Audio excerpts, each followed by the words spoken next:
మహాదేవ, ఈ మధ్య కాలంలో ఆత్మహత్యలనేవి మనకి పేపర్ ఓపెన్ చేస్తే ఏదో ఒక కార్నర్‌లో కనిపిస్తూనే ఉన్నాయి. అసలు ఆత్మహత్య చేసుకోవటానికి మెయిన్ రీజన్ ఏంటి?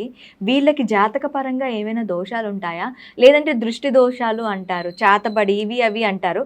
ఇవేవైనా కారణం కావచ్చా? దీనికి అసలు మెయిన్ రీజన్ ఏంటి ఆత్మహత్యలకి? తప్పకుండా ఆత్మహత్యలు, హత్యలు 2 చెప్పుదాం.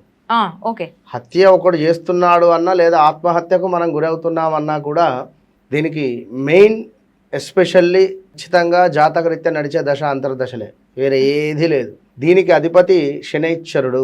అధిపతి అంటే ఏదో హత్యకు అధిపతి అని కాదు. మనం ఏలినాటి శని, అర్ధాష్టమ శని, అష్టమ శనిలో ఉండేటువంటి సందర్భాలలో ఆత్మహత్యలు చేసుకోవాలి అనేటువంటి భావనలు వస్తాయి. అధికంగా మనకు అర్ధాష్టమ గురువు ఇప్పుడు చూసుకుంటే లాస్ట్ తులారాశి వారు చాలా మంది ఆత్మహత్యలకు గురయ్యారు 2025లో. అదేవిధంగా 2023, 24లో కూడా కన్యా రాశి వారికి సంబంధించి కూడా కొన్ని ఇబ్బందులు ఎదురయ్యాయి.